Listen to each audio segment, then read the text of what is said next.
People, you don't think I see you crying in your cars, but I do. Sometimes I can feel it at a red light, someone at my side trying to muddle through. See them wiping their eyes in their rear view, like black hole sun in the sky. Why the fuck won't you come when I need you? Well, this moment in time is as close as we'll be and as far as I'll meet you. Two windows in between us, new moon in the house of Venus. One stranger who sees you and reads your features knows that your alibi might be tight, but it's not quite leak-proof. So if you're sitting at the light and you're crying in your car, just know that I see you. And it's a 50-50 that I'm bloodshot, gun-shy, once bitten, twice tried, ribs pried wide to the sky till I'm see-through. That's you, in case you don't recognize yourself.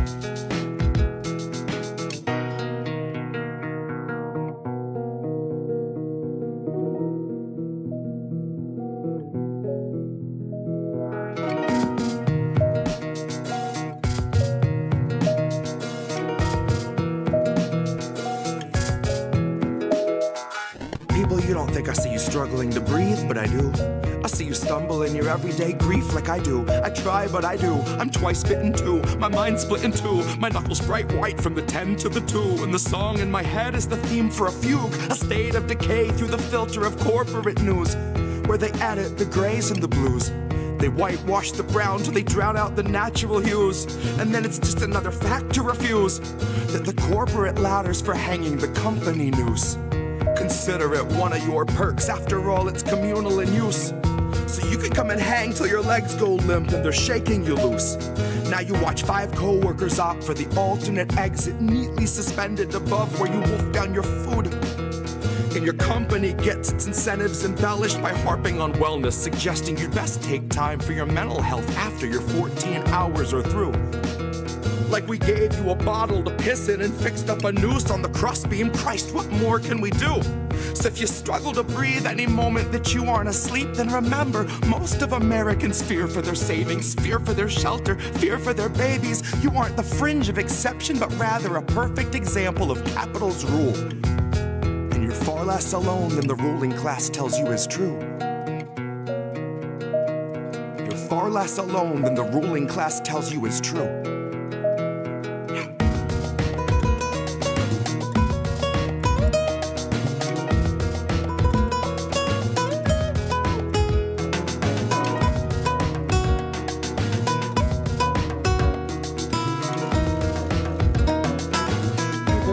I see you crying in your cars, but I do.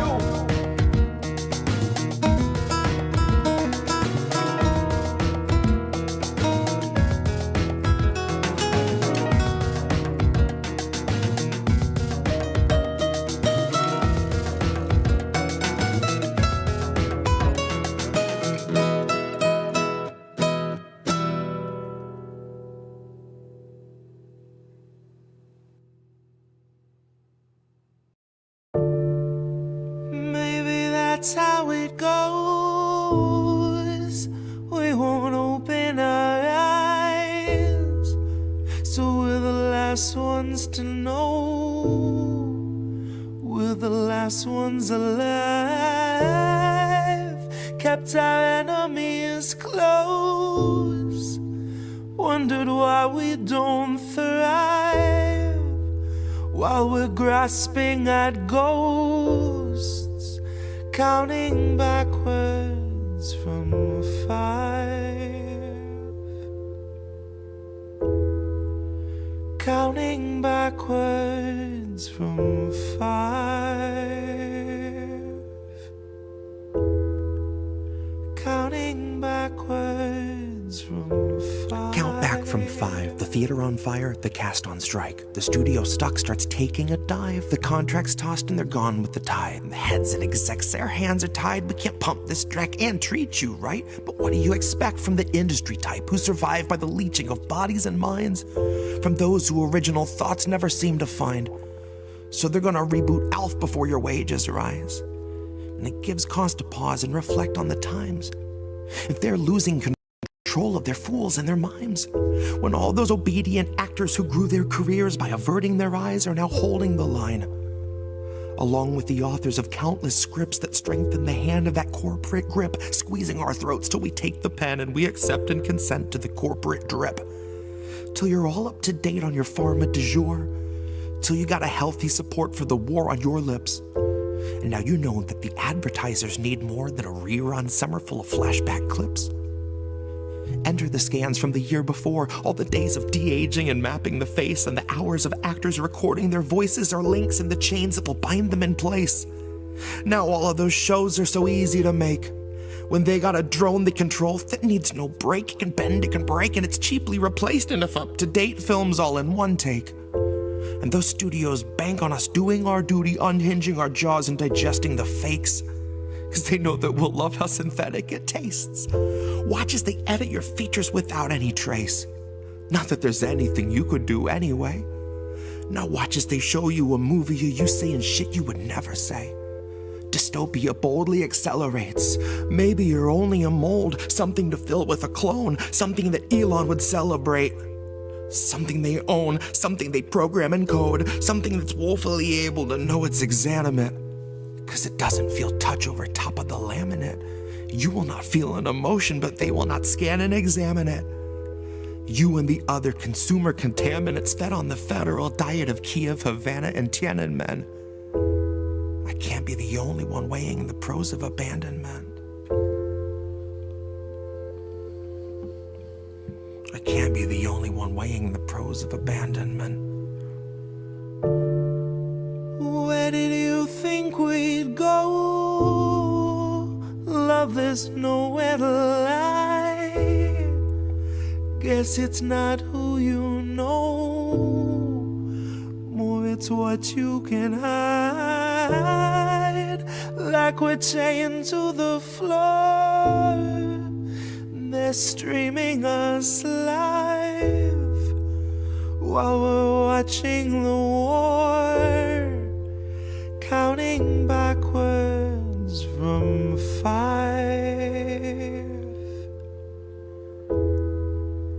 counting backwards from 5, counting backwards from 5,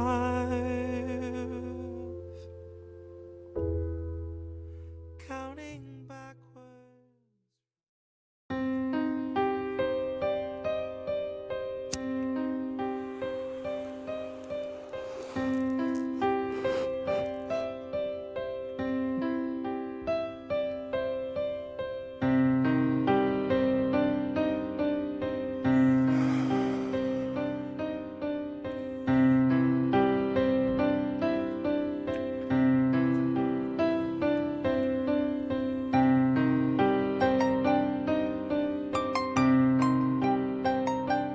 Our society and our world are full of these invented and built up and contrived facades.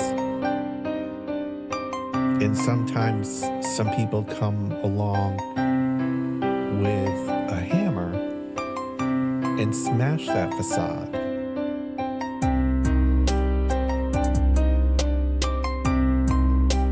It's a brilliant, powerful hammer. It's a brilliant, powerful hammer to smash that facade.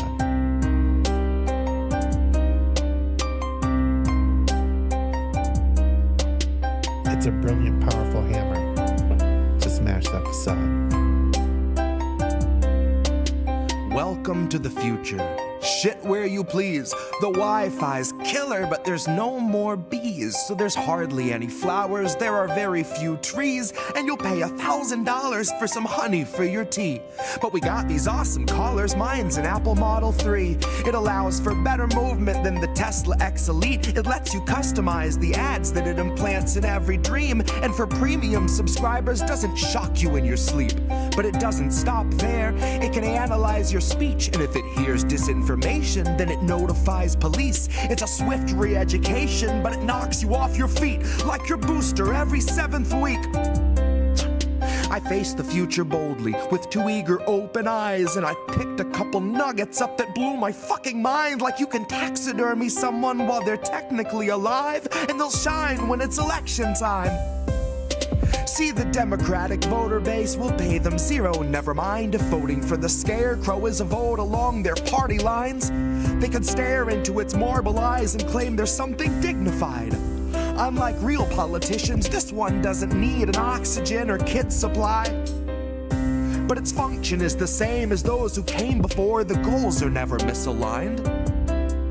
It still spends all its working time performing pre-recorded fleecing sessions where it sugarcoats your slow and hungry genocide, while pouring billions into Nazi coffers, all the while selling you the story that we're moments till the MiGs arrive. So fuck it, ask Zelensky if he'll help replace our leaded pipes. Watch a fleet of Penske's show stacks of bills in every size. Guess it only took a black sun and a couple Hiles. Honorary goose step and some Nazi boots a quarter mile, all while Biden sneers his sordid smile. I don't know what was in this morning's vial, but it makes him stare 1,000 yards through all the prompters and the cards like he can smell the nearest child. His eyes are wide and wild, wider than the grave in which another 1,000 families were tossed in as I typed until they rose up to the sky unceremoniously piled. Which sort of flies right in the face of all this network ticker tape where the American economy has superhuman vitals. And sometimes some people come along with a hammer. See, I like to think my trial's gonna play like a recital. I'll denounce the world around me and accuse the most entitled, who weaponize their titles, whose pull is something title, who'd starve us all to death to best delight their blinded idol. So they might destroy the record, and I will never get to vinyl. So my word is not immortal, but it's final. It's a brilliant, powerful hammer.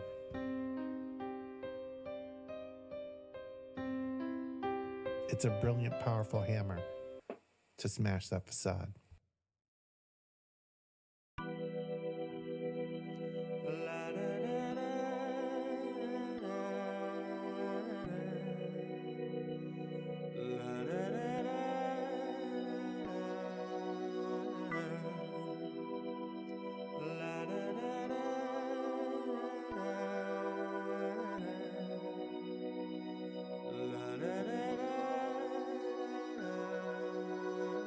Last stand, and I came to deliver. Been called a Clinton operative, a Russian, and a grifter. By libs, a washing student debt, proud to be an intern, sucking up to pigs who get a tax cut in the midterms.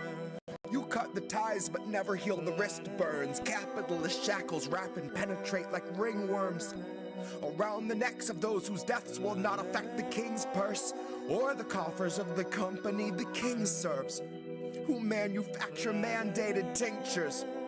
Their safety data hanging from a fixture, half a mile skyward, just dangling from the rafters.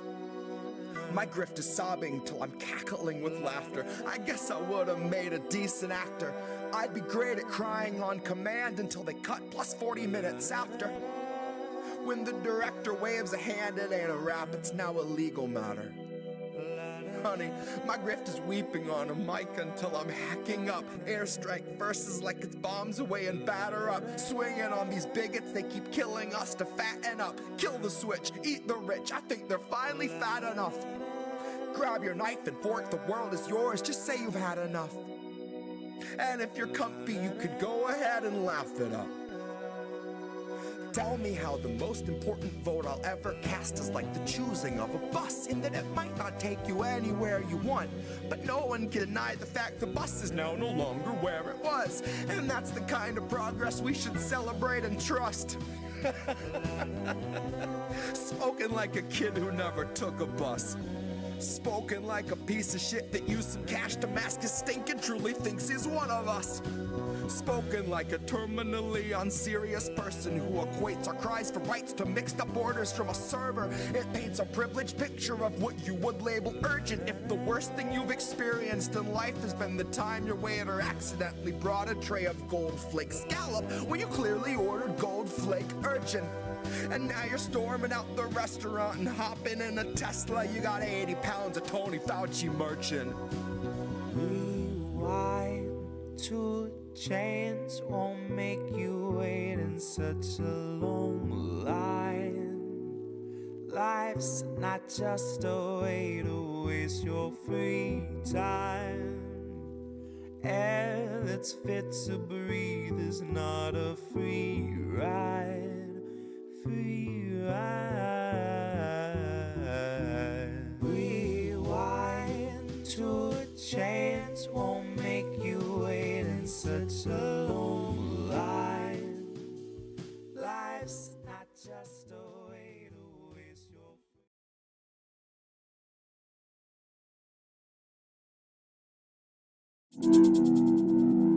There's a difference between peace and liberation, is there not? You can have injustice and have peace. Isn't that correct? Have peace and be enslaved. Yes. So peace isn't the answer. No. Liberation is the answer.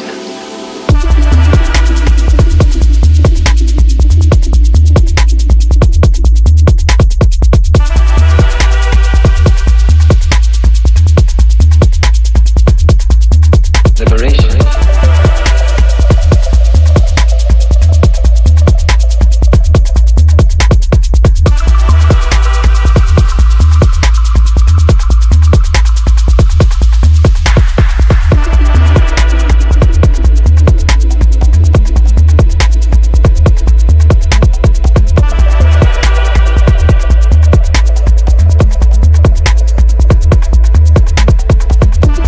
INN News.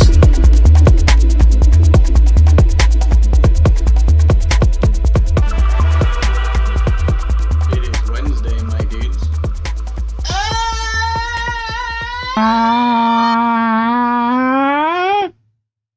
It's Wednesday! It's Wednesday, Is your my sound not dudes. working? Nah, it's working for the Is your people. I just had to. Oh, There's a stupid thing I gotta do where I gotta flip flop this stupid thing because it never saves the state I put it in forever for some reason. But they heard it. They did it. The people know about it. You just got to miss out. So, anyway, it's INN News. You see the sign up there. You know what it is. It's me, Reef Breland, Collin Radix-Carter. You know how this goes. It's Care Bear. You know what's up already. You know? hey everybody. Sean says he loves this intro. We're also pretty fond of it. We like that little animation. Good. Yeah. So, anyway. I keep telling you, you need to make that a clip in of itself.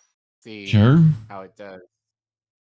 With Yeah. YouTube. Not to say we care, but like it'll be interesting to see the YouTube gods how they respond to it. By the way, fam, the person who created in part produced both songs. At some point, probably in the next month or so, we're trying to schedule him to come back on the show. He's a good friend of ours.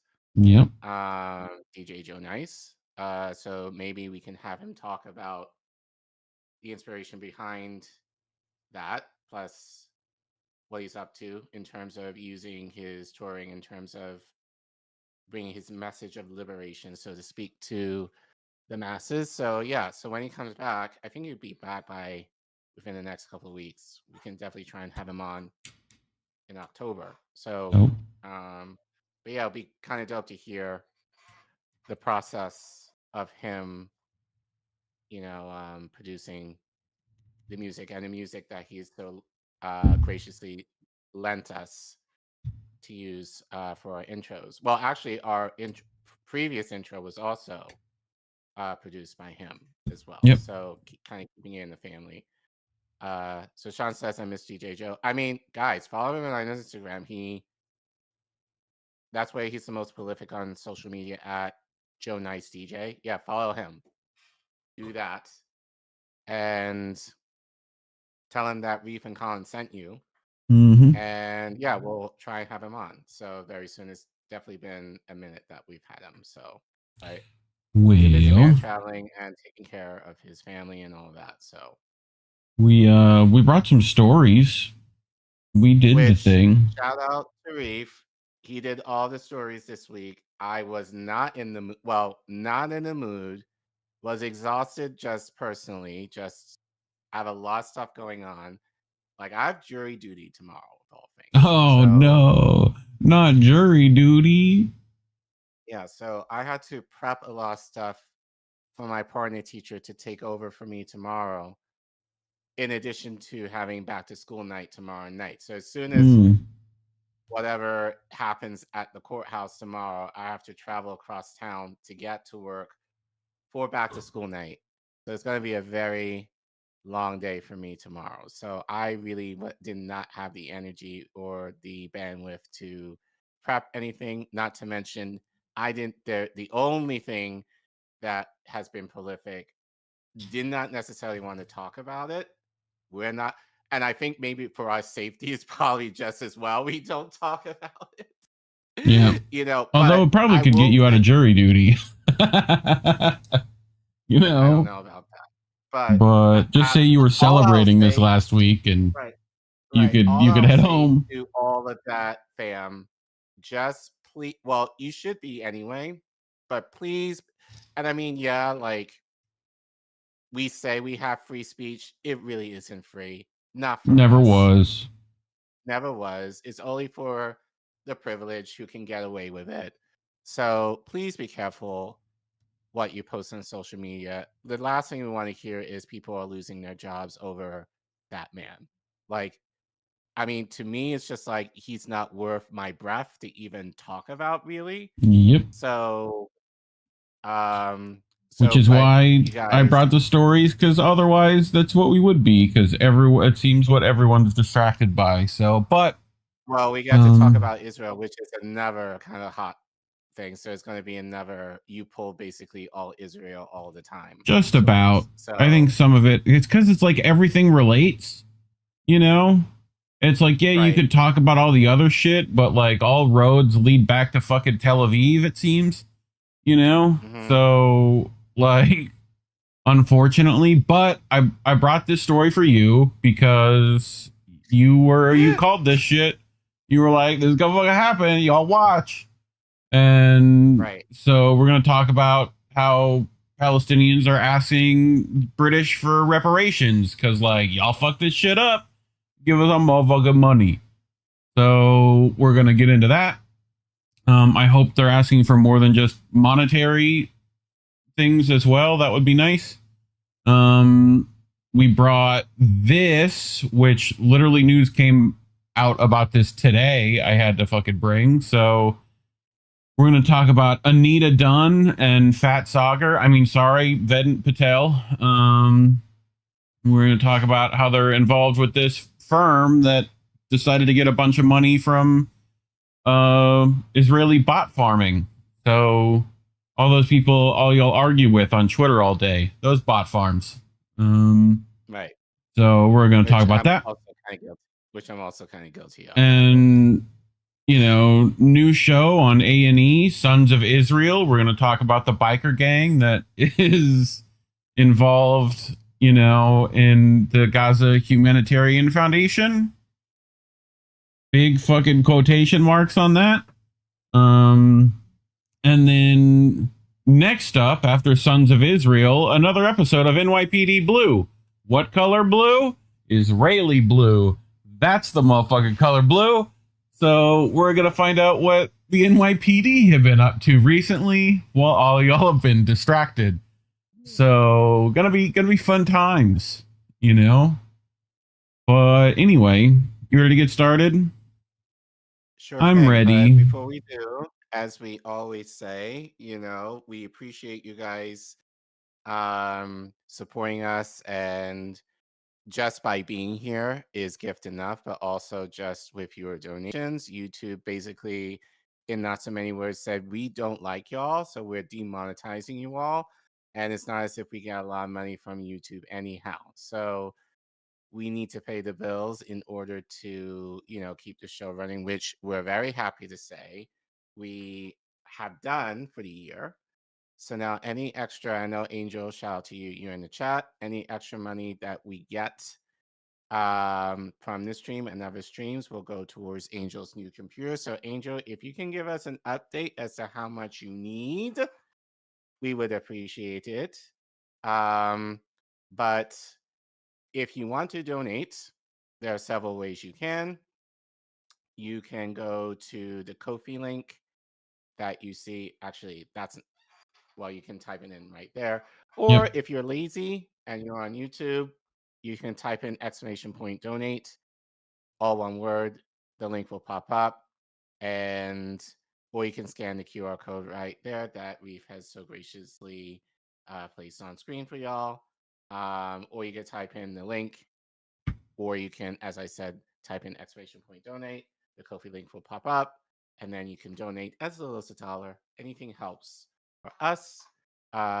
As we say to you all, take care of yourselves, take care of your families, take care of your communities first before you give to us.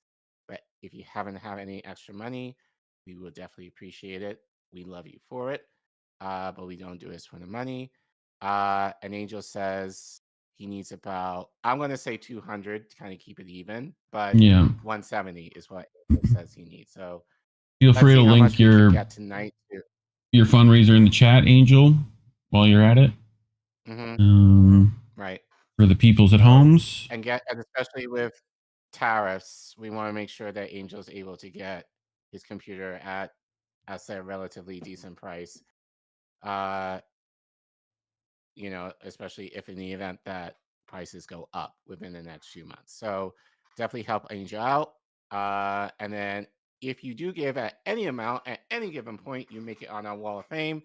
If you give significantly and graciously, you're highlighted here, as you can see, and then your name will be featured in our closing credits of our show as our little thank you. At least one of the ways, at least right now, that we want to say thank you to you all. Oh, I think I see some new names in there. You do. So thank you. Update. So we probably have to update the credit fairly soon. So yeah, but if you can't give financially, we'll definitely, the best way is word of mouth and liking, subbing, and sharing our content. So we're able to get our clips seen in spite of the suppression that we do see on YouTube. And thanks, guys. We really appreciate you. Yee. All right. I'm ready for our first one. So, Collin, what's up? Oh, go ahead. Collin, I brought this for you because you kind of called this a while ago, Yes. So, but this happened 8th of September, so everyone kind of missed this, right? In the last couple of weeks, right? But this is from Middle East Eye, and they write about how Gaza is a direct result of the Balfour Declaration, which we talked about, right? Palestinians petitioned the UK well over a year ago. Well over a year ago, so go back into the coffers for that one. But UK is being asked for reparations over the historic crimes. So delivery of a 400-page legal document authored by leading lawyers and historians marked the launch of Britain Owes Palestine campaign. So I don't mind reading this since you played. Sure. Yep. So I'll let you take it then.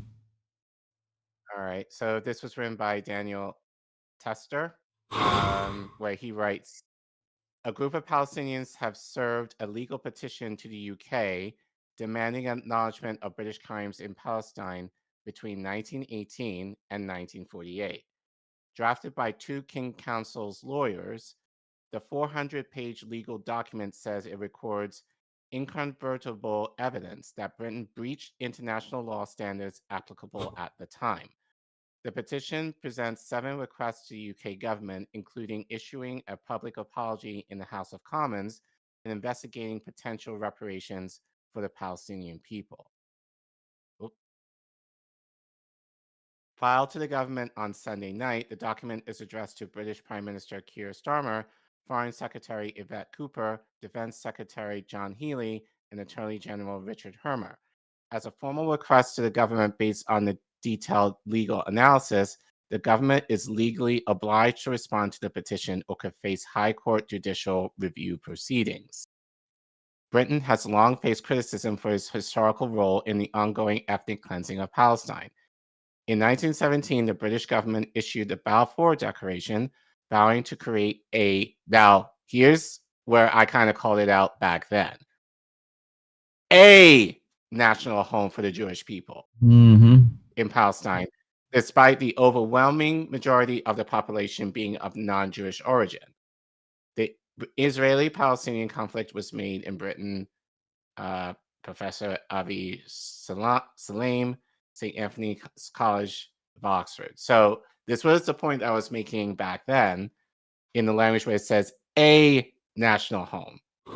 It's not definitive. It's not the national home.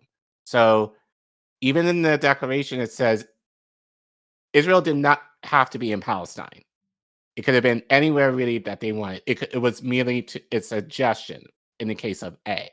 So, but, as we said back then, we argue that Palestine wasn't necessarily Britain's to give away either. So that was kind of the thing that I called out back then. Right. And as you have kindly said, this probably would be a stand for Palestinians to call for reparations. Now, granted, I didn't think this was going to happen this quick. Yeah. I figured it'll probably be happening maybe at some point in the future when, I hate saying it in this way, when I hate saying this, but right. when Israel completely occupies it, eradicated, right? And there'll be a call for reparations then. But at least, there's calls for it at least right now, it seems. So let's continue. According to the declaration, nothing shall be done which may prejudice the civil and religious rights of existing non-Jewish communities in Palestine. Following the defeat of the Ottoman Empire in the First World War, Palestine was overseen by a British mandate from 1920 to 1948, during which time the petitioners said British conduct amounted to war crimes and crimes against humanity. Leading Israeli historian of the conflict, Professor Emeritus Avi Salam, is a co-contributor to the document, along with the International Law Academy's Professor Emeritus John Wigley and Dr. Victor Katan. The Israeli-Palestinian conflict was made in Britain, Salam told Middle East Eye. The tiny Zionist minority was enabled by Britain in 1917 to embark on the systematic takeover of Palestine, a process that continues to this day.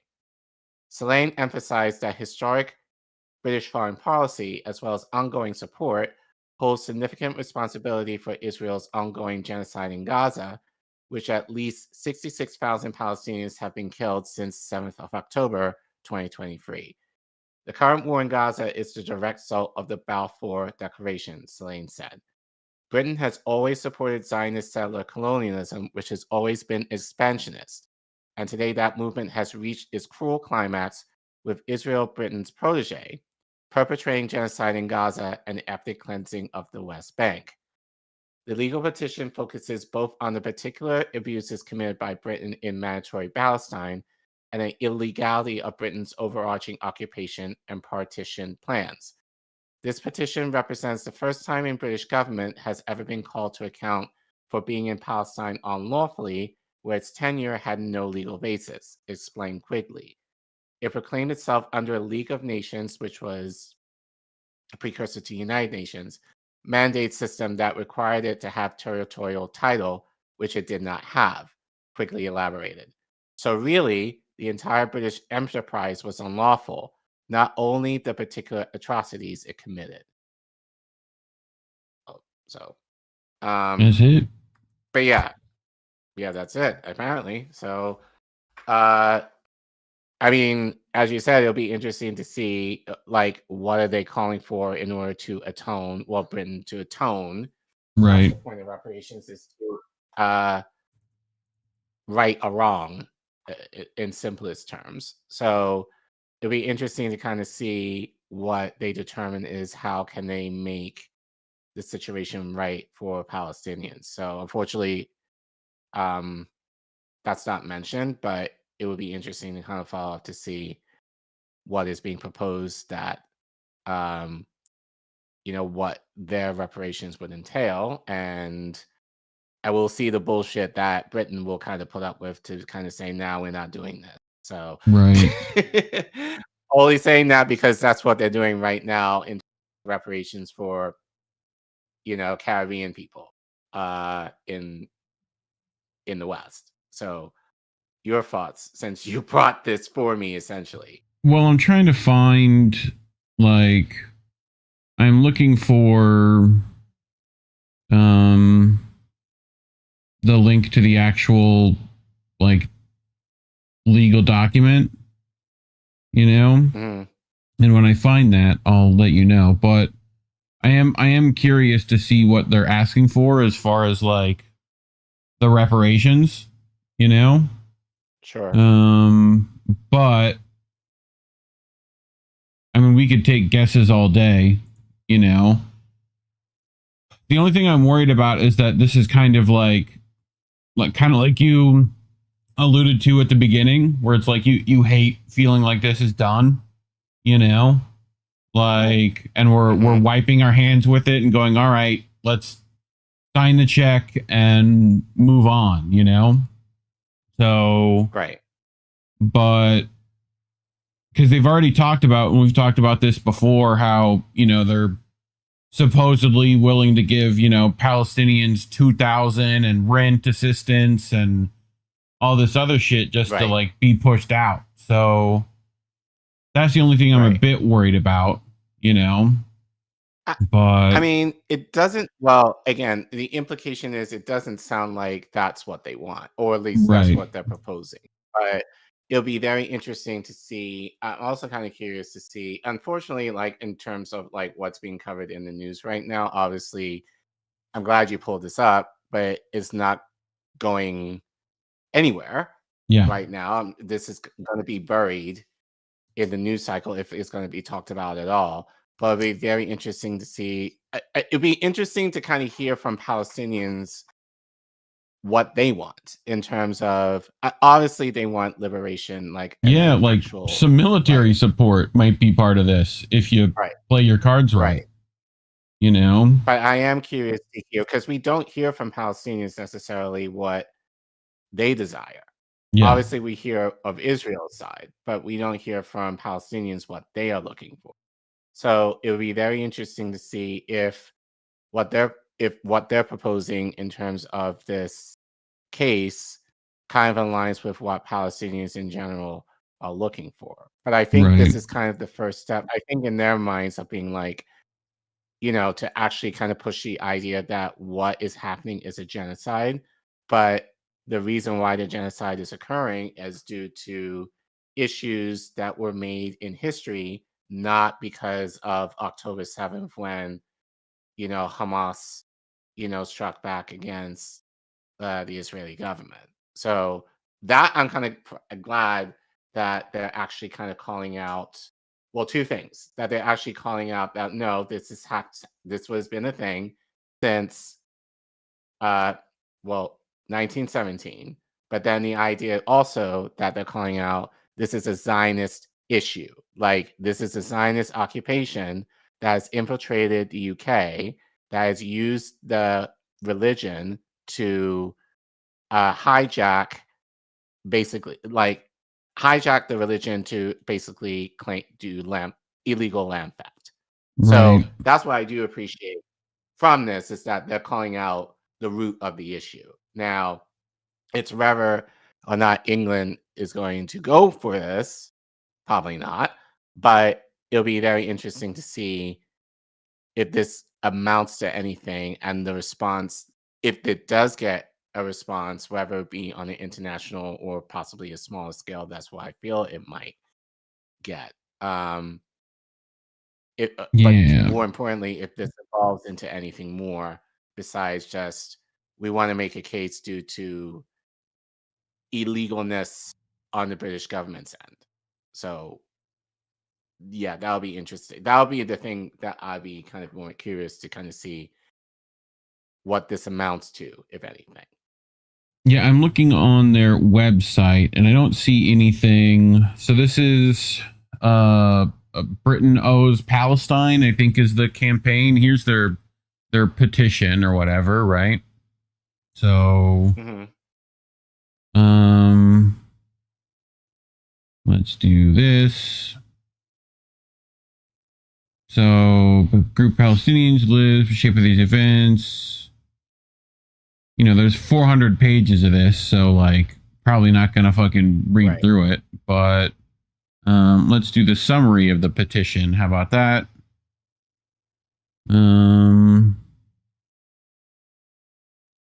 Occupation, repression, abandonment, and partition. 7 requests. Here we go. Consider the petition, together with the evidence on which it is based, in accordance with the government's commitments to reevaluate evidence of moral and unlawful wrongdoing. Conduct a search for any remaining documents. Yeah. Do you mind zooming in for our audience? There we go. Conduct a search for any remained documents, evidence, and information not yet released into the UK National Archives that support the claims of the petition. Make them publicly available and take them into account. Reach a view on the petition that is consistent with frankness, transparency, and candor. Respond to it. Acknowledge the wrongful acts. Provide an official public apology in the form of a statement read by the House of Commons by the Prime Minister. Investigate in good faith what forms of accountability, reparations, satisfaction, investment in the Palestinian people and the state of Palestine are appropriate. So, like, they're mainly going to try and figure that out, I guess, during this, petition. Right, it seems like they're putting, but it seems like, and again, we have to look at this a little closer, but from what I'm seeing right now, it seems like they're putting all the pressure on Britain to actually do something, which we know they're not going to. Right. So, like, what are you demanding from this? Like, that's why not necessarily hearing, like, so now granted, I want to give them some grace. This is probably in the early stages. Yep. So, I think in a way, it's just a way to kind of make noise against the ongoing genocide that's happening, that there's actually some movement in something, anything towards the Palestinian cause, which I kind of understand. But also it kind of seems like this is a decision that's made by a very few people. This should be somewhat of an issue that the Palestinian community worldwide, not just limited in the UK, should have a stake in. So it'd be very interesting to see if this kind of broadens out. Well, they got some contacts. We might reach out and see. If you're watching, feel free to get back with us. We're happy to talk about it. Right. But yeah, like definitely some more concrete demands I feel like are useful. Right. More than just public apologies from figureheads would be great. I mean, essentially they're saying like it needs to be discussed. Also, and it's like, I would also argue, like, if you're going to include the Palestinian community, include other oppressed groups as well. From that region, too. South Africans. Right. Syrians. Include South Africa. Like, include Black people in this. Like, I think it will make a lot more traction in my mind if it's shown like, oh no, it's not just exclusive to Palestinians. And I always say that because, especially as a Black person, and this is what I've been kind of saying this whole time, like, if you make the case for reparations, which is why they're probably not going to touch it, but if you make the case for Palestinians to have reparations, it's just going to bring more of a cause for Black people in terms of reparations for us. Sure.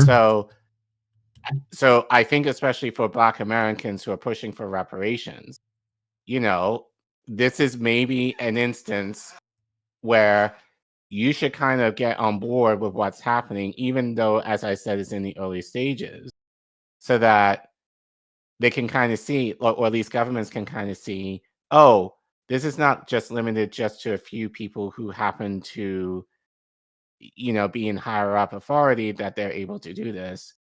This can be potentially something that an overwhelming majority of people worldwide can see. You Yeah. know, so whether they're thinking that far ahead, I don't think so, but it is a good Well, and thought experiment to think about. that's the thing for me. They're calling for an investigation in good faith. I would definitely make sure that you've got some, like, you know, lead time on this information. Like, have your arguments ready and already out, you know? Like, be working on that too, about what that accountability, reparation, and satisfaction should be like. You know, you need to have a bar to bargain with, you know? So, Right. And like set that bar high as possible, you know? Right. So, because they're gonna try to work you down from that, so you might as well like send it to the moon, you know? So, well, in this region, just generally the Gulf South, they should know how to barter. So you would definitely think. don't start with the middle No. or the compromise position. You go to the extreme and then go to the middle. Not you start from the compromise and work your way down from. That's what we do here. So, agreed. But yeah, I think it would be definitely a story we should follow. And if we're able to connect with any one of these people to kind of think about like their thought process about this and how, if they want to expand it. But I think, as you said, more importantly, what are your demands? Then I think it could be a worthwhile interview. Yeah, for sure. To have with any one of these people who are associated with this petition. So, yeah, we'll do our best. And if you guys, you know, once we clip it out, assuming these people are on Twitter, share it out to them. We would love to have that conversation, you know, with them in terms of this and how they feel like they can actually obtain this for the Palestinian people. And, you know, but should be interesting. I agree. Well, talking about this sort of stuff definitely gets you demonetized on YouTube. So scan that QR code on your screen or go to ko-fi.com/Indie News Network. Leave us a little donation and let us keep doing what we're doing. But otherwise, if you're one of the poors like ourselves and would still like to help, like and subscribe. You should know to do that already. Hit the share button. It's literally the only way this stuff gets seen to new people. We are heavily shadow banned, but, you know, leave a comment. Let us know what you think. What demands would you like to see on this petition? But otherwise, thanks for watching. Julio is a rapper from the 90s. Julio.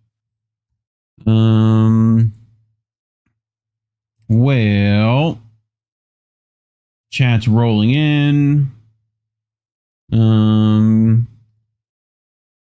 People said you were a little low. Hopefully I fixed that for people. Please do let me know on the chat if Collin now sounds much better. Angel in the chat said, the UK is a puppet of the US, and the US is a puppet of Israel, so very little is going to change. Yep. Only if we allow it, if we, the people, the proletariat, are complicit. So, Angel says, I appreciate all of everyone's support. Yep. I think Angel put in the link to his, is it GoFundMe? Yeah, I think. Angel, your link for your computer. I do believe so. So, and like I said, Hey, thank you. $10 from the Accord Lord. Dude, we're going to be able to buy an Accord with all the money you've been giving. You know? Like, we can get a Honda Accord for that kind of money. You know? Have a little fixer-up. So, thank you. As that $10 will go to Angel, so now he's at 160. Yeah. So, definitely keep them coming, guys. We appreciate it. Go start over on the Rumble. Says can't hear from Palestinians right now because IDF has cut all comms. I did hear that like internet in the north part of Gaza got essentially turned off from heavy bombardment. Also writes about, puts hashtag guerrillas and Together for Palestine. Go start. I would urge you and a lot of people in the chat. Vanessa Beeley, if you go to her Substack, has an article on that concert. it may not be what everyone thinks it is, of course. So I would go check that out. But I thought about covering it this week, but you know, so anyway, all right, you ready to get to our next one? Ready? Shit. Cool. So, you know these two people, Collin? You recognize these two? I know one of them. You know right Fat reason. Saga? You know Fat Saga, he's Yes. here. And then this is Anita Dunn. You probably recognize the name. The name, yes. We'll get into it. She worked in the Obama admin and the Biden admin. She was Biden's senior advisor, I think. People in the chat will remember Anita Dunn. I'm sure they'll leave me lots of fun stories about what she did. But information from Sludge, which been a minute since I pulled a Sludge piece. But this is from Donald Shaw, who writes about Democratic PR firm to run bot army for Israel. Yay, we needed more people to argue with on Twitter, right? Because that's pretty much what that is. So this is about SKD Knickerbocker LLC, a top Democratic Party-aligned public relations firm, has agreed to run a bot-based program to amplify pro-Israeli narratives on Instagram, TikTok, LinkedIn, YouTube, and other platforms, according to a filing under the Foreign Agents Registration Act submitted on August 29th. The contract, signed on April 28th, 2025, describes a strategy to flood the zone with content promoting the Israeli Ministry of Foreign Affairs, pro-Israeli messages using automated tools to increase the reach and visibility of specific posts. In particular, SKDK Knickerbocker corporate clients have included such controversial companies as the for-profit Kaplan University and TransCanada Corp, the developer of the Keystone XL pipeline. Other SKDK Knickerbocker clients include New York City landlords and real estate associates resisting stronger rent protections for tenants, big food companies such as General Mills, PepsiCo, Nestle, Kellogg, Viacom, and McDonald's in their work to resist Obama-era nutritional standards for marketing foods to children, and Google and Pfizer in their campaign to cut taxes on foreign profits. Knickerbocker produced ads urging citizens and legislators to support charter schools as well, among many of the things they've been a part of. So the contract, worth $600,000 from April 2025 through March 2026, also tasks SKDK with coaching Israeli civil society spokespeople for on-camera appearances, okay? So, testing the effectiveness of social media influencers and arranging tailored outreach to journalists at outlets including the BBC, CNN, Fox, and the AP to secure favorable coverage. While it is not confirmed whether the bot program is already active, the contract date suggests it could be underway. According to the filing, SKDK's work for Israel, overseen by its parent company Stagwell Global, is being done as a subcontractor for the French public relation firm Havas. Stagwell, founded by longtime Likud ally Mark Penn, also has a Republican Party-aligned affiliate called Targeted Victory. Definitely keep an eye out for that name, right? Just in your general day-to-day research. But Targeted Victory that is working as a subcontractor for Havas on pro-Israel communications. The bot-based program echoes tactics that have been documented in pro-Israel influence efforts since the beginning of the country's war on Gaza. A May 2024 Al Jazeera investigation found that networks of automated AI-powered superbots were targeting posts by pro-Palestinian accounts, rapidly replying with pro-Israel messages and amplifying certain narratives. These bots can respond rapidly and operate around the clock, and they are increasingly using large language models, making it difficult to distinguish them from real users, right? As I'm sure you've seen plenty of these in your own dealings. But this development follows SKDK's registration earlier this year as a foreign agent for Israel. Its only foreign government's clients. The firm disclosed being actively involved in outreach to news outlets and platforms, including NPR, Fox News, MSNBC, and Elon Musk's Twitter, to provide Israeli perspectives. So they actually filed FARA documents to be an agent for Israel, which not many people do because you don't need to, right? So SKDK is deeply woven into the Democratic Party establishment. Co-founder Anita Dunn, a longtime Biden advisor, rotated between the firm and the White House before becoming an advisor to the pro-Biden Harris outfit Future Forward. Senate Majority Leader Chucky DeShume orbit is also well represented. Justin Goodman, on SKDK Executive Vice President, was his communications director for nearly a decade, while partner Mike Moret is another Schumer alum. Josh Issei, SKDK's former CEO, previously served as Schumer's chief of staff.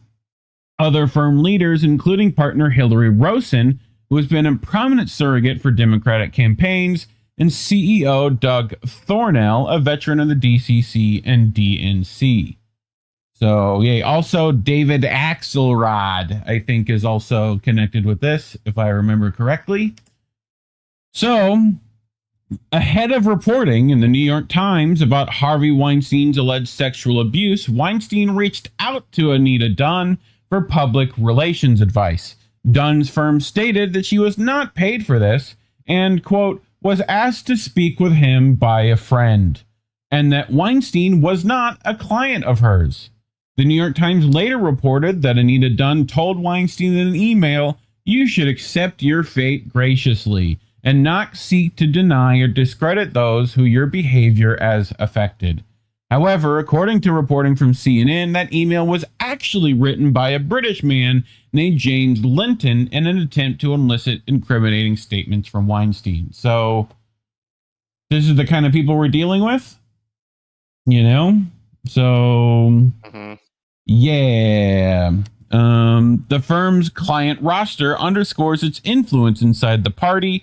In 2024 alone, SKDK grossed more than $80 million from Democratic campaigns and aligned super PACs, including Ruben Gallego's Senate campaign, Future Forward, and AIPAC United Democracy Project, according to Open Secrets. So far this year, the DCCC has disclosed paying SKDK nearly $100,000 for political consulting, along with payments from groups aligned with Democratic politicians Jot Gottheimer, Mark Kelly, Amy Roma, and Glenn Ivey. The company also operates the 10-7 Project, a communications operation launched by AIPAC, the Anti-Defamation League, and other pro-Israel organizations to coordinate messaging around the Israel-Hamas war. So, in March, SKDK announced that Vedant Patel, who as State Department Principal Deputy Spokesperson, has defended Israel's military campaign in Gaza throughout 2023-24, has joined as a senior vice president. Patel repeatedly rejected accusations by human rights groups that Israel committed war crimes, crimes against humanity, or genocide, and dismissed the ICJ's jurisdiction over the Palestinian situation. His new role at SKDK, which is now explicitly registered as a foreign agent for Israel, reflects the continuity between the Biden admin's messaging and Israel's public relation efforts. The company also recently brought on Dan Roberti, a former vice president of communications for the ADL, as a managing director.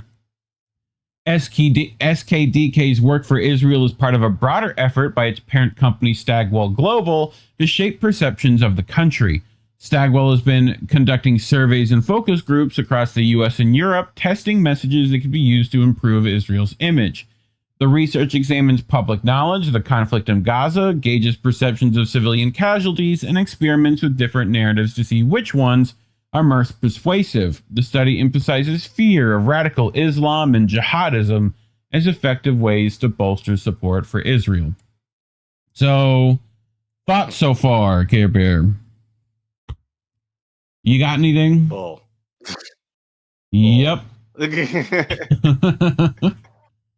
So Well, it explains why Fat Sark. I hate saying his name that way, and like it is not to say he's offensive, but it's yes, like, he looks like Sark. he does But a bit.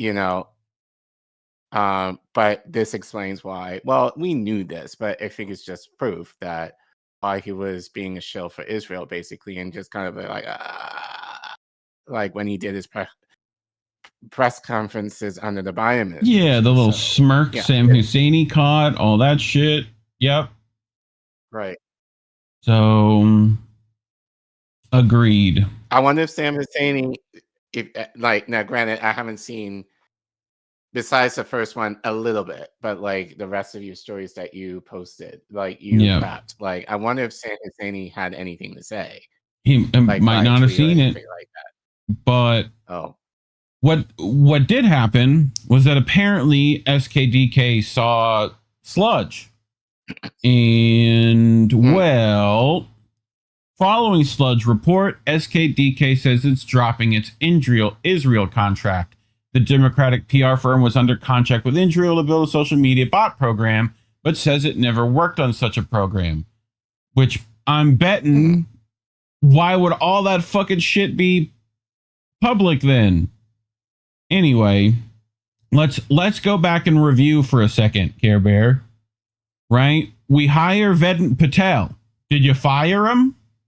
Because that sounds like this was part of this situation too, right? You hire Dan Roberti, right? Former VP of the ADL, right? Is he fired too, or is that not part of the contract, right?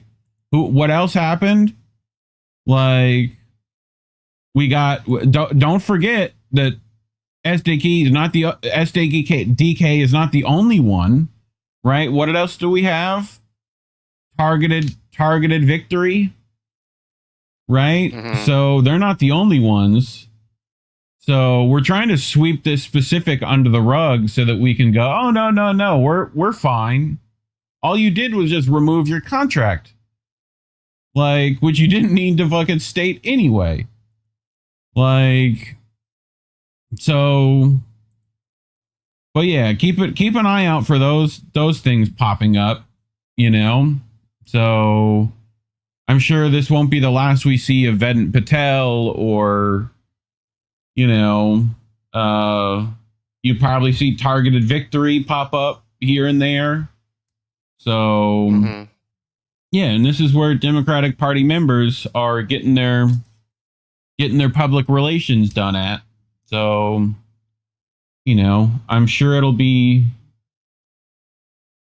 interesting to watch how that goes down. But anything else to add? No, it's just another case of we've been new. If you're kind of reading the signs, or you're just very aware, you would know. Just the proof. Yeah, that's really all this is. Yep, just keeping some receipts, ain't we? But anyway, yeah.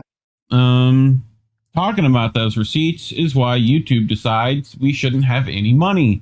So if you want to say screw YouTube and give us money anyway, you can scan the QR code on your screen, go to ko-fi.com/Indie News Network, or links are in the description below. And if you're one of the poors like ourselves, just like and subscribe, share the video, because it's the only way it gets seen by others, and leave a comment. Let us know what you think. Otherwise, thanks for watching. Woo! We did it. Another one down. We did it. Cool. Sean the Accord Lord asked what I needed it done. So more like I need a drink, you know? That's that was the joke I had in my head yesterday. Just the amount of, you know, that lady got bullied as a kid, right?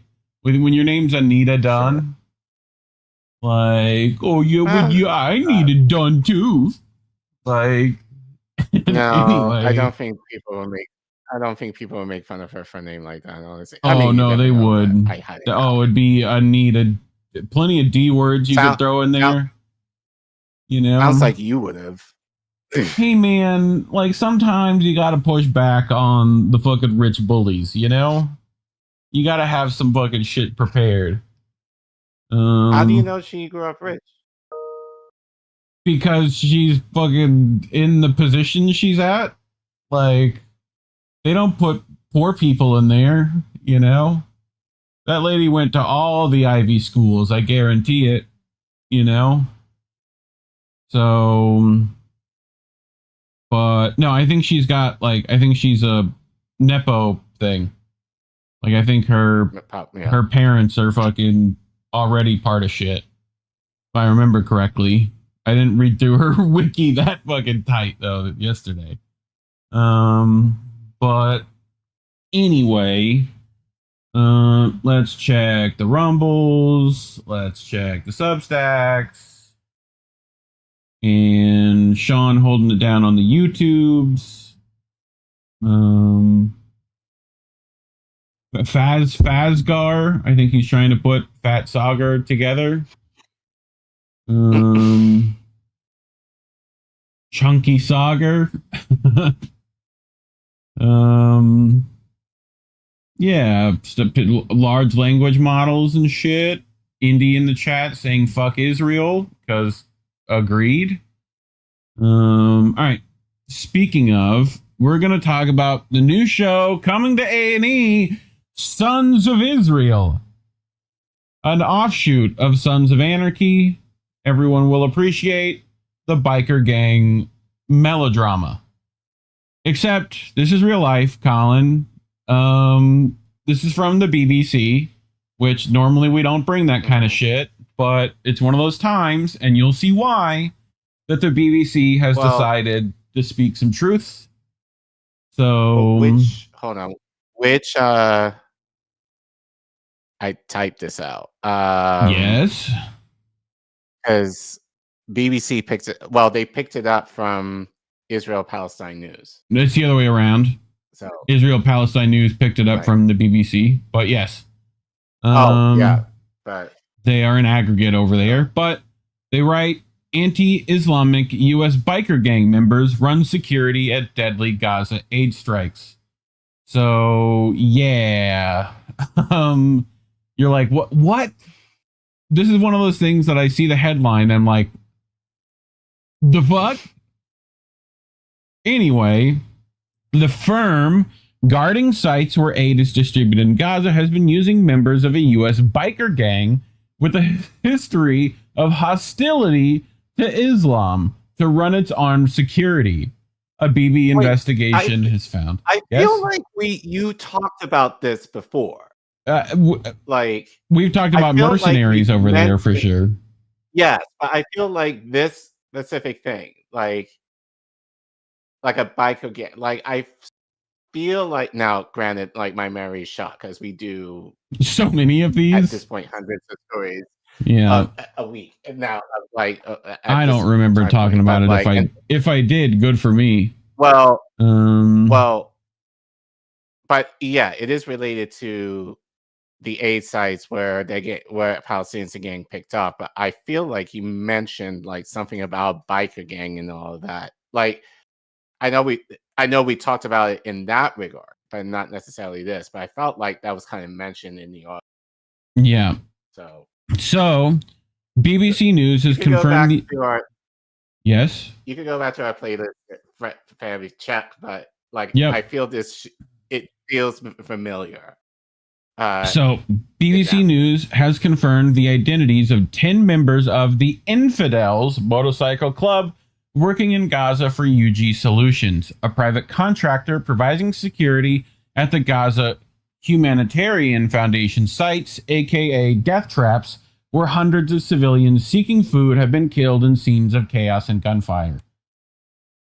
We can reveal that 7 members of the gang are in senior positions overseeing sites at the controversial aid operation backed by Israel and Donald Trump. UG Solutions defended its employees' qualification for the job, saying it does not screen people out for personal hobbies or affiliations unrelated to the job performance. Unless those hobbies were being pro-Palestinian, I'm betting. The Gaza Humanitarian Foundation said it has a zero tolerance policy for any hateful, discriminatory biases or conduct. Okay, we'll see about that. Infidels Motorcycle Club was set up by U.S. military veterans of the Iraq War in 2006, and members see themselves as modern crusaders, using the Crusader cross as their symbol, a reference to the medieval Christians who fought Muslims for control of Jerusalem. Sounds like great. Christian Zionists. The gang is currently hosting anti-Muslim hate speech on its Facebook page and has previously held a pig roast in defiance of the Islamic holy month of Ramadan. Putting the Infidels Biker Club in charge of delivering humanitarian aid in Gaza is like putting the KKK in charge of delivering humanitarian aid in Sudan. It makes no sense whatsoever, said Edward Ahmed Mitchell, a deputy director of the Council on American Islamic Relations, a leading Muslim civil rights organization in the U.S. It's bound to lead to violence, and that's exactly what we've seen happen in Gaza. The gang's leader, Johnny Taz Mulford, is a former sergeant in the U.S. Army who was punished for conspiracy to commit bribery, theft, and making false statements to military authorities. He is now the country team leader running UG Solution contract in Gaza. Motherfucker got kicked out of the army for bribery and theft. Okay? Now is fucking... Okay. There he is. Look at that. Okay? And, you know, you're starting to see why the BBC picked it, huh? A lot of Trump stuff in this. But, granted, fuck that guy. You know? So, like, whatever. So, we emailed Infidels Motorcycle Club for comment. In response, Mr. Mulford instructed fellow leaders of the biker gang not to reply, but included the BBC when he clicked reply all, inadvertently disclosing email addresses and names of fellow Infidel Motorcycle Club members, some of whom were working in Gaza. By matching up names with public information about Infidels Motorcycle Club leadership and evidence from UG Solution insiders who worked with them, we have identified 10 members of Infidels Motorcycle Club who Mr. Mulford recruited to work with him in Gaza. In addition to Mr. Mulford, we have identified 3 leading members of the Infidels Motorcycle Club who also have senior roles at UGS's Gaza operation. Larry J. Rod Jarrett, who has been publicly named as the Infidels Motor Club vice president as an in charge of logistics. The gang's national treasurer, Bill St. Sieba, who leads the security team for one of GHF's 4 safe distribution sites. One of the gang's founding members, Richard A. Tracker Lofton, a team leader at another distribution site. So here they are. Here's their profile pics. You know, these are hired for senior roles in Gaza. So isn't that nice? Yay! Confidential documents, open source information, and former UGS contractors have enabled us to confirm the identities of a further 6 infidel bikers hired to work in Gaza.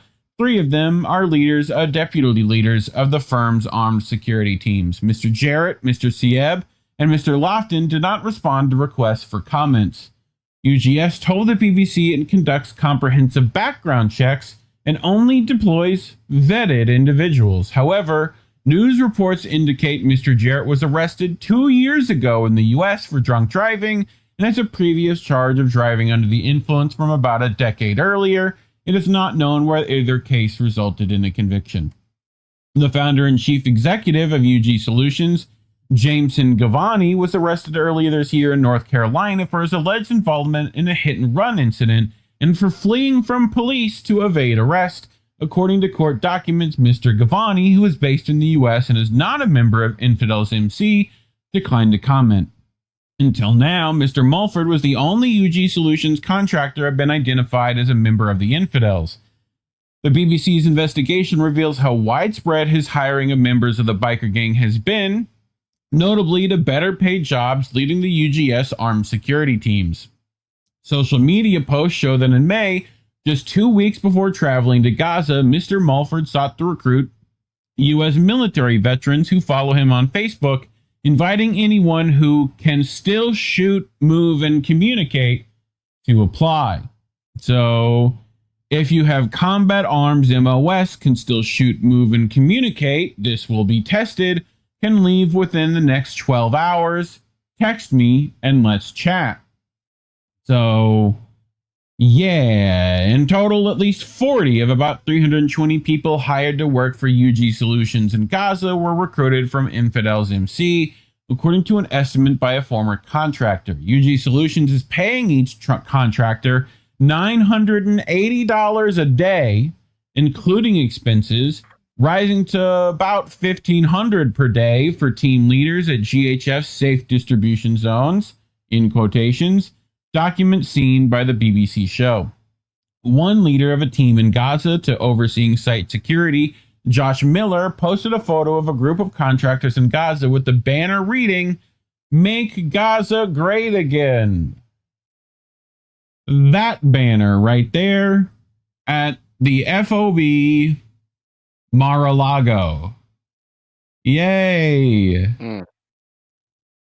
So, forward operating base, in case people were wondering. Lots of military jargon being thrown around. The banner advertises the logo of a company he owns, which sells t-shirts and other clothing, including one which has the slogan, "Embrace Violence," and another which says, "Surf all day, rockets all night, Gaza Summer 25. His company also posted a video online showing scenes of gun violence and advocating the shooting of criminals with the caption, "Remember, always shoot until they're no longer a threat." Mr. Miller has the word Crusader tattooed across his fingers and 1095 on his thumbs. This is the year with the leader of the Catholic Church, Pope Urban II, launched the first crusade, attacking Muslims as a, quote, "vile race." Mr. Miller did not respond to requests for comments. A post on the Infidels MC Facebook page selling 1095 hats says it signifies the start of the Crusades, a military campaign by Western European forces to recapture Jerusalem and the Holy Land from Muslim control. The Holy Land refers to the area mostly covered by modern-day Israel and the Palestinian territories. So here's this shirt they're selling. That right there is nuclear mushroom cloud.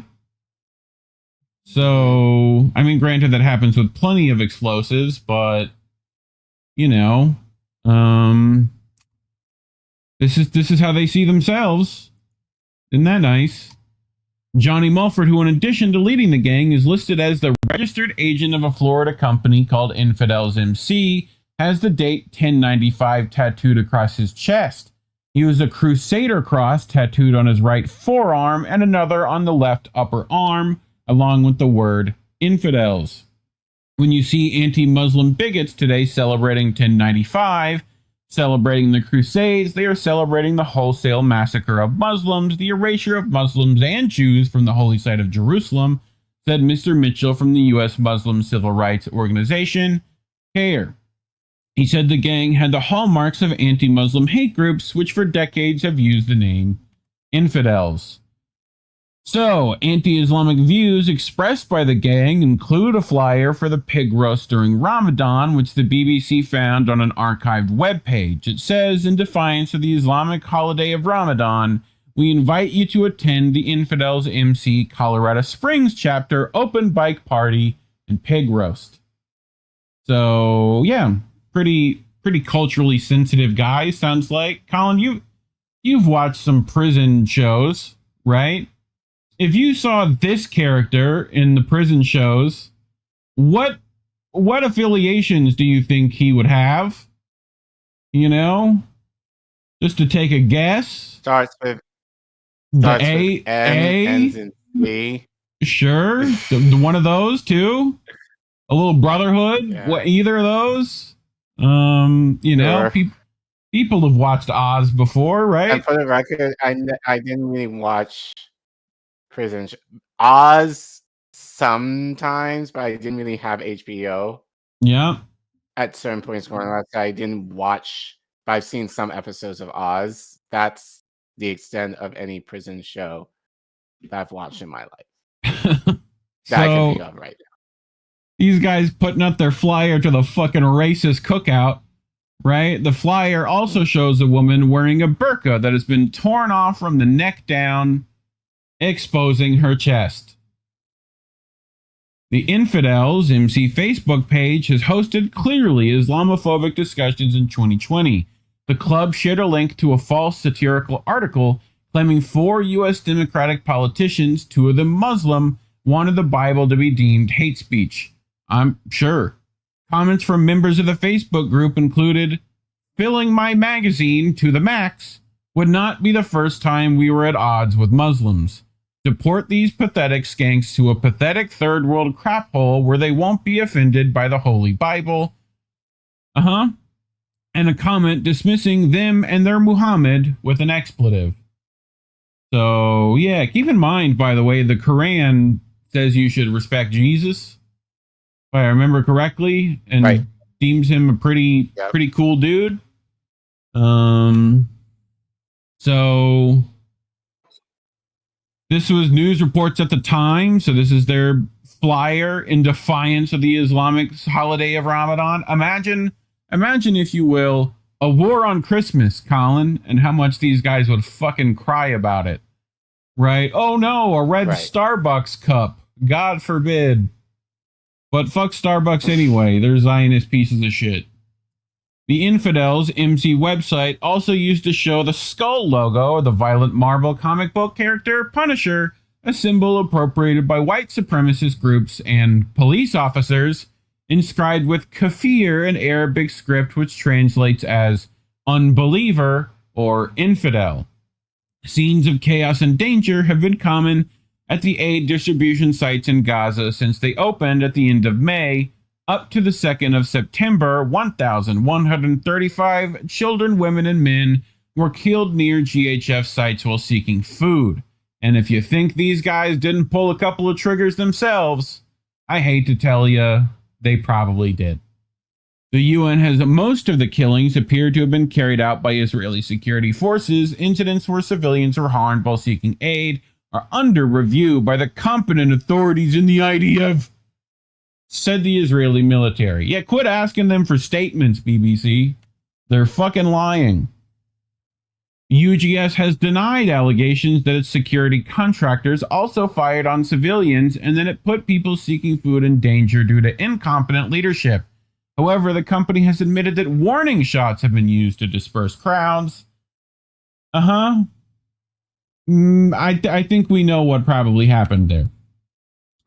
In a statement, UG Solutions, based in North Carolina, said Johnny Mulford is a trusted and respected figure with more than 30 years' experience supporting the U.S. and its allies globally. We stand by his reputation, record, and his contributions to the success of complex missions. Yeah, okay. What do those successes look like again? And they do not screen for personal hobbies or affiliations. Yeah, okay. Only qualified, vetted individuals. Sure. The Gaza Humanitarian Foundation said it relies on people from all backgrounds to provide aid in Gaza and to build trust with Gazans. The team providing aid at the foundation's site is diverse and it is successful for that region. What is this one of these DEI campaigns? Is that what we're doing? It sounds like we're forced diversity to me, trying to include some fucking biker gangs. But, you know, what do I know? But anyway, thoughts, Care Bear? Well, this doesn't...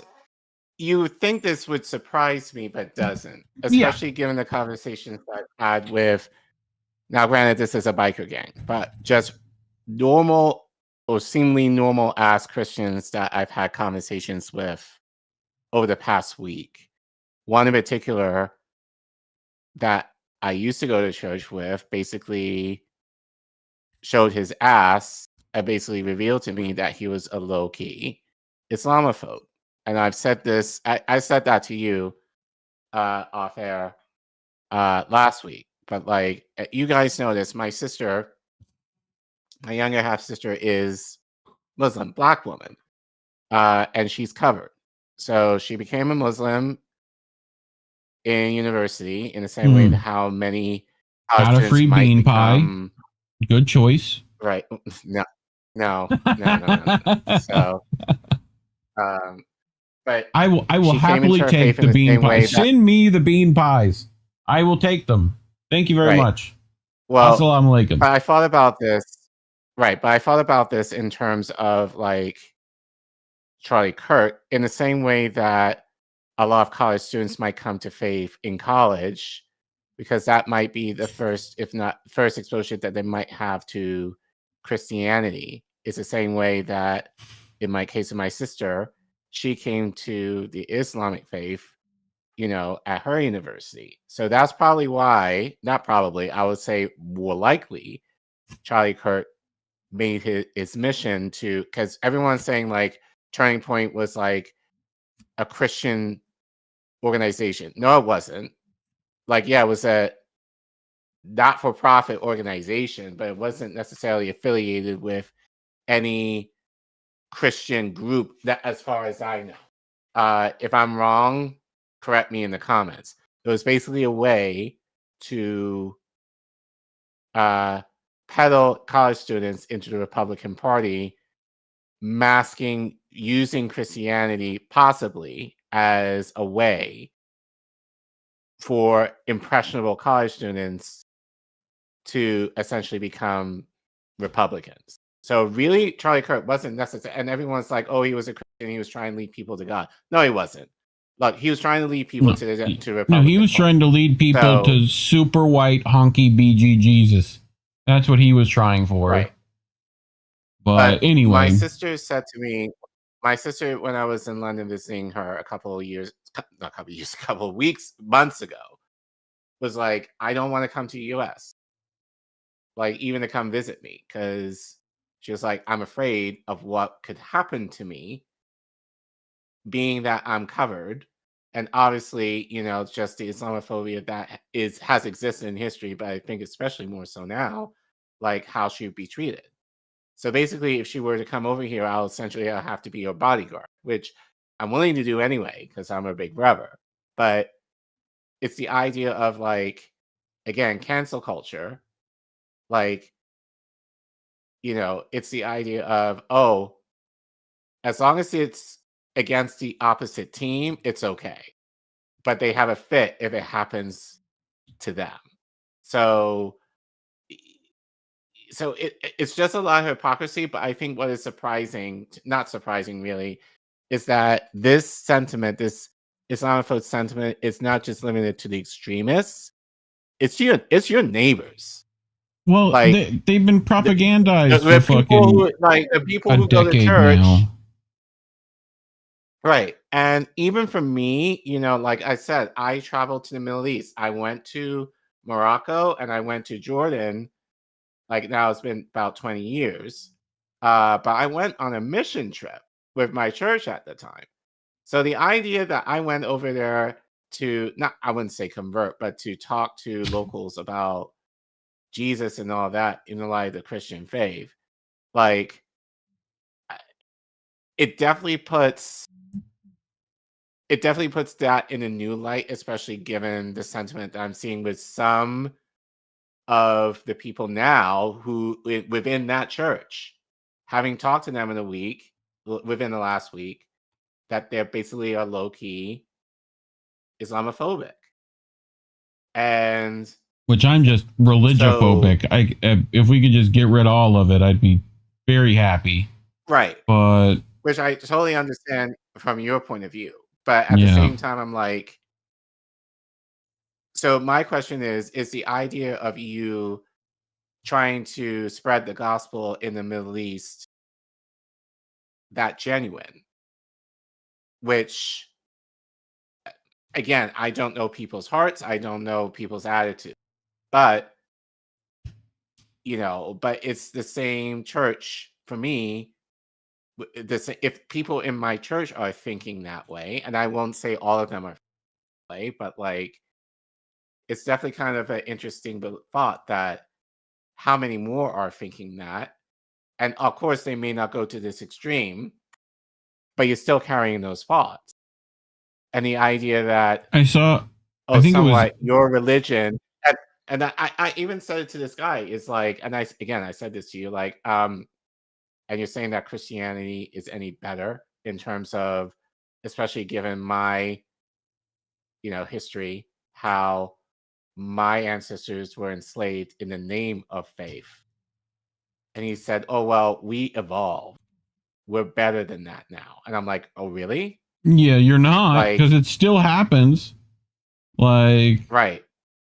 You all are basically, right, not all, but many of you basically deifying a political influencer over people within the last week who've gone shot by the same means that Kurt himself has said, oh, it's unfortunate that people have to die in order to ensure that the Second Amendment is in place. Christian man saying that in terms of children. So to me, it's like, and it's funny, even in mentioning this, it's like people are praising Charlie Kirk, but they can't say and kind of notice this online, especially, like, people are calling him out as a good guy, but they don't say what he did that was good. You might hear some thing, oh, he was Christian, but they never get into any specifics. Right? Mm-hmm. They know. But because, like, he's a right-winger, their team, who happens to be a Christian, whatever, like, they're falling in line. But conversely, we see this on the left as well. So, and, so it's basically like you're playing for your team and you're chastising the other team when they fuck up. But meanwhile, the corporations, the people in government are laughing at you because you're so fully distracted that they're basically robbing you. Like, even with all, we're not talking about the fact that people are broke right now. We're not talking about how people are going to get hurt by the healthcare system right now. We're not going to be talking, maybe within the next couple of months when it's Christmas, that people might return to the economics of the country again. Who knows? But no one's talking about how tariffs are affecting your bank account right now. So we're so fully distracted by our teams that we are so divided that, and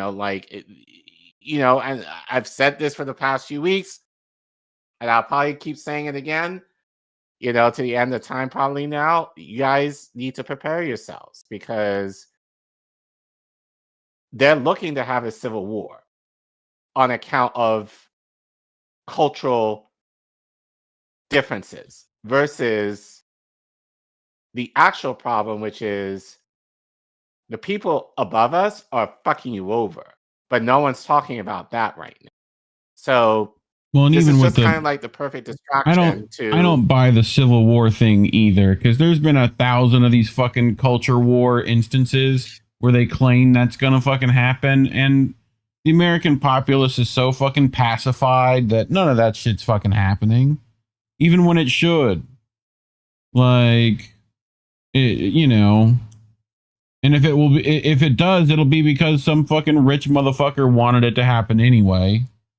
So, right, like, they got their own fucking. Which again, they do. So it's just another way to kind of do they solidify the I don't think they do. State. I think that hurts their fucking pocketbook if that happens. Like the surveillance state's already happening. Yes, right. about their money. Yeah, people can't buy goods if it's a fucking, like, if it's fallout in the streets. Like, you need people able to go fucking buy Kleenexes. Like, the surveillance state's already happening. Regardless, they've been working on that forever. Digital surveillance already been happening. They've been working on that forever. Like, they don't need any of these. These are just excuses, maybe, to push that forward. But, you know, like, they don't need much of one. They'll do it without that shit. So, but, yeah, I did find this story interesting. I didn't see a lot of people talk about it at all. So, you know, this is the kind of people that are going over there and being Blackwater mercenaries with, you know, all sorts of Islamophobic hate already in their hearts for a multitude of reasons. So, you know, lots of propaganda been happening on that for decades now. So, but, you know, I hope they see the error of their ways. And, you know, if there is a God, may he deal with them appropriately, you know? Which, the way things are going now, don't look like it to me, but what do I know? Anyway, talking about these things is why we're demonetized, so you can scan that QR code on your screen. Go to ko-fi.com/Indie News Network. If you would like to leave us a few dollary dues, we appreciate it. But otherwise, like and subscribe, share the video, send this to your like-minded friends. Otherwise, leave a comment, let us know what you're thinking. But, you know, as always, thanks for watching. Cool.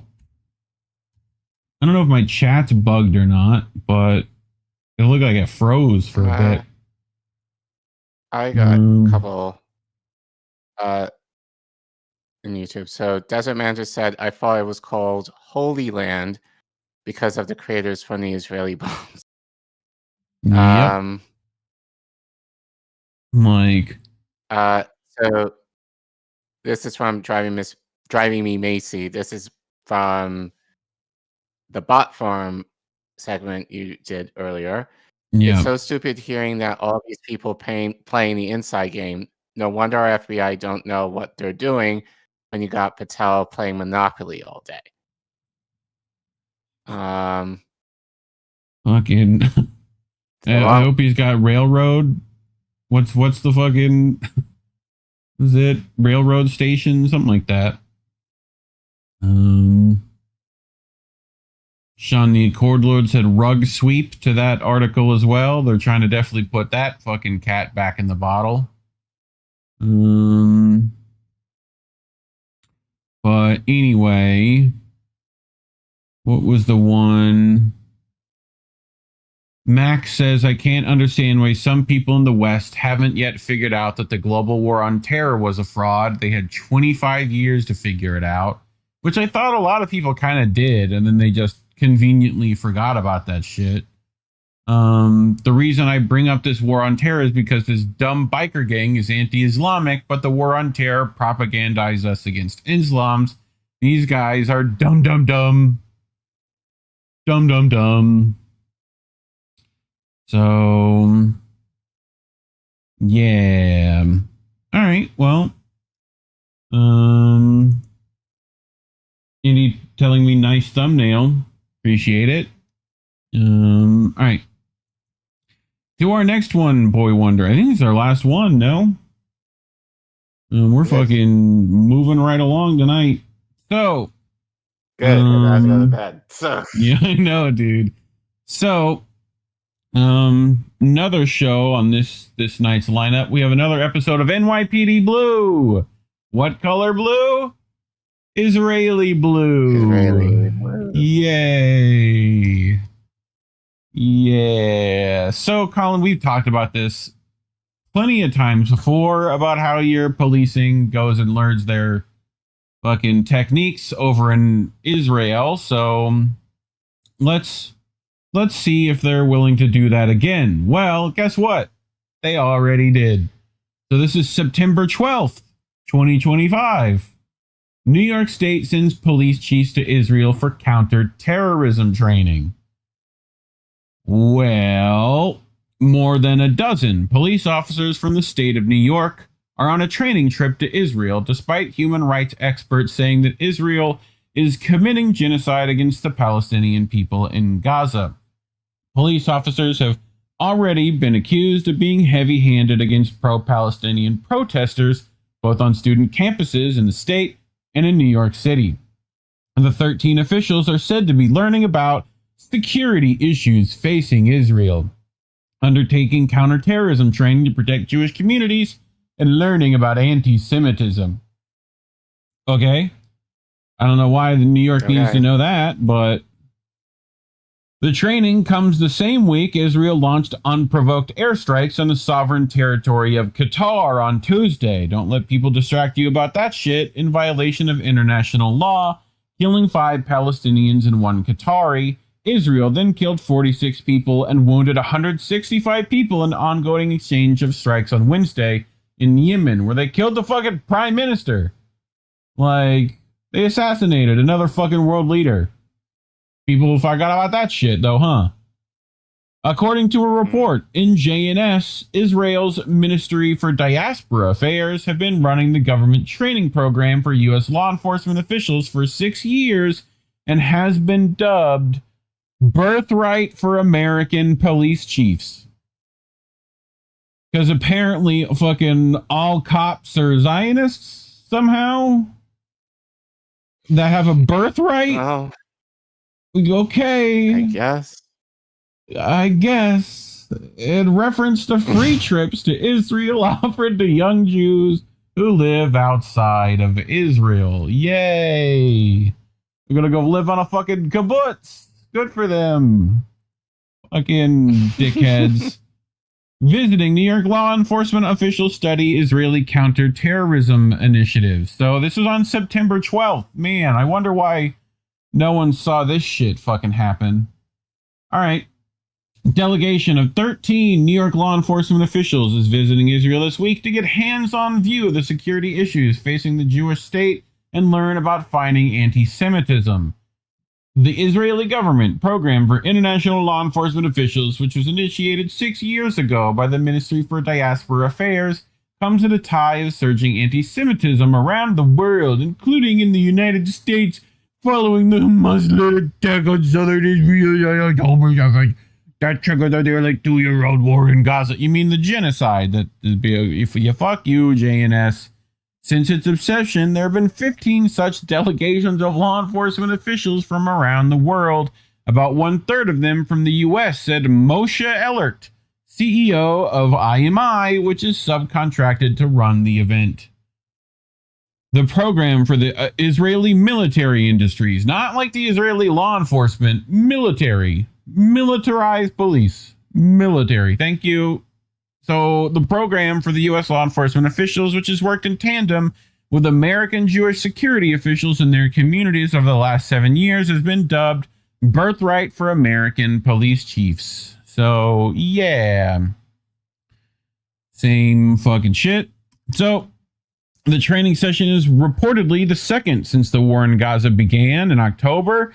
Michael Copey, Commissioner of Public Safety for Rye in Westchester County, told JNS the resilience of the Israeli people just stands out. Okay. Sure. The U.S. police trainers have been trained by their counterparts in Israel for more than 2 decades.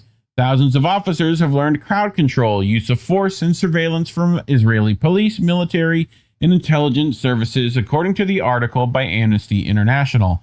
The article said that while pro-Israeli groups privately fund some of these trips, most of these trips are taxpayer funded.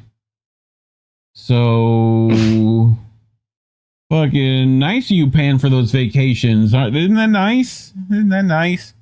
In 2016, the Department of Justice published a report which found that the Baltimore Police Department makes stops, searches, and arrests without the required justification, uses enforcement strategies that unlawfully subject African Americans to a disproportionate rate of stops, searches, and arrests, uses excessive force, and retaliates against individuals for their constitutionally protected expression. So, in case you've had run-ins with Baltimore police officers, now you know where they're getting it from. Critics of Israeli military training program have said it exacerbates American police brutality. increases racial profiling of brown and black people, yeah, represses social justice movements, and contributes to the proliferation of surveillance and a police state, yeah. Human rights experts say the Israeli military teaches American police officers potentially illegal and unconstitutional policing tactics for training its officers. The practices of draconian policing were seen in the killing of unarmed black civilian George Floyd by white Minneapolis police officer Derek Chauvin, who asphyxiated Floyd by putting his knee on Floyd's neck for 8 minutes. The killing, which was caught on camera, sparked national and international outcry and protests. Activists point out that more than 100 Minneapolis Police Department officials were tactically trained on using one's knee to restrain civilians at a counterterrorism event at the Israeli consulate in Chicago in 2012, which is led by the Israeli military and police. So, we talked about this ad nauseum, but any thoughts?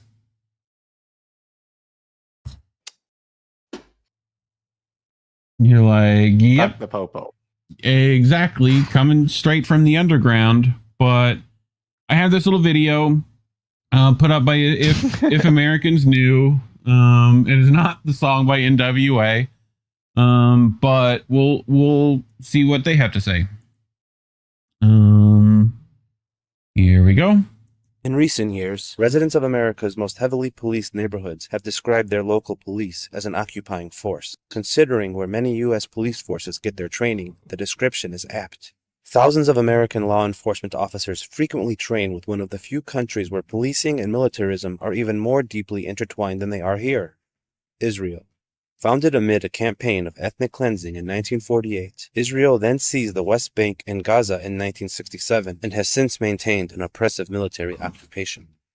After 9/11, Israel seized on its decades-long experience as an occupying force to brand itself as a world leader in the security and surveillance industry. Since 2002, the Anti-Defamation League, the American Jewish Committee's Project Interchange, and the Jewish... Who's that motherfucker? You catch that guy? This guy right there? This dude? We know that guy. Fucking California? I think that's fucking... What's his name? Anyway. And the Jewish Institute for National Security Affairs. One of the mayors over there, I think. Closely associated with AIPAC, the Israel lobby, have paid for U.S. police to train in Israel and the occupied Palestinian territories with the Jewish state's security forces. Now, the training of U.S. police by Israeli forces is widespread, and many of these trips are taxpayer-funded. On these trips, U.S. police are exposed to military policing that happens in a non-democratic context, such as border control, checkpoints, and policing of Palestinians in the occupied territories, essentially taking lessons to enforce military rule rather than civil law.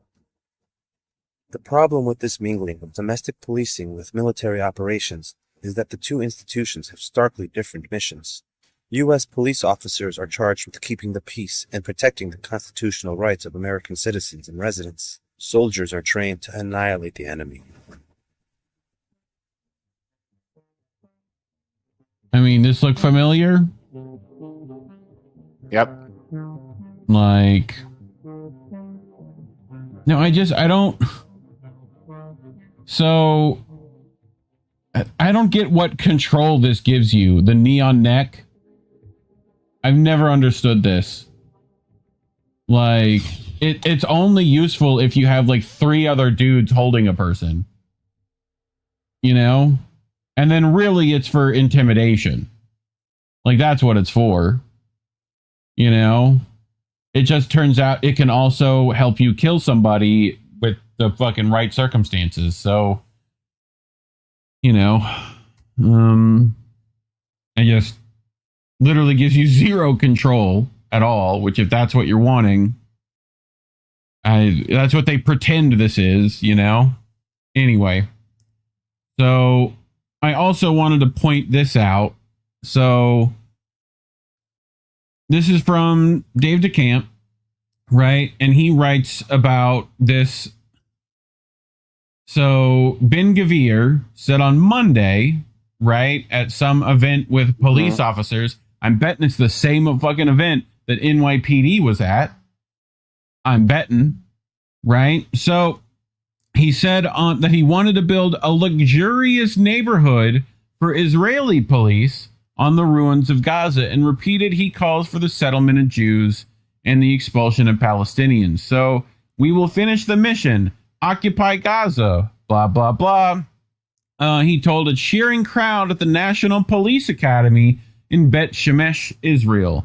He said that once the occupation is complete, he wants to establish a neighborhood of police officers, otherwise known as a cop city, on Gaza's coast, which he said would include high-rise buildings. The time has come to settle Jewish settlement. The time has come to encourage voluntary immigration of Gazans. The time has come to bring the death penalty for terrorists, Ben Gvir added. So, you know, if you went on your birthright trip as a police officer and, you know, all this shit goes down, maybe there's free real estate for you in Israel if you know, just accept Judaism into your heart. So, right. Great stuff. Fucking terrorist organizations, including the police. But anyway, anything to close us out on? Fuck the police coming straight from the underground. You know? Basically. Oh, fuck, dude. Just, isn't it wild? We're done. We're fucking done. We're done. Well, as always, talking about these things is why YouTube demonetized us. So you go to ko-fi.com/Indie News Network, scan the QR code on your screen, or link is in the description below. But otherwise, if you're one of the poors like ourselves, just like and subscribe, share the video, send it to your like-minded friends, and leave a comment. Let us know what you think about this police training. Otherwise, thanks for watching. Care Bear, we did it. We did the thing. Well, you did it. Yeah, you were here. Mostly. You gave support. Right. You know? I gave support, sure. But you did it. You did it all this week. So, and again, I appreciate you doing so. Hopefully I'll feel a little more together next week that I'll be able to do. Yeah, hopefully there'll be some stories that aren't fucking completely stupid. But Sunday, me and Indy will do some stuff, and we'll have boats after that, just to brain cleanse everyone from the week. Angel will probably be doing stuff Saturday, I'm betting. I don't know if Jesse plans on doing a thing, but always keep an eye on the Twitters at Get Indie News on the old Twitters. I have a Linktree in the description that you can go to. And, you know, follow the Substack. Another great way to get updates, but, you know, anything else you want to tell the people before we get out of here? We love you. Thank you. Yeah. All right, kids. Remember, labels are bad. Stay independent. Good night, fam. Have a good week, everyone, and be careful.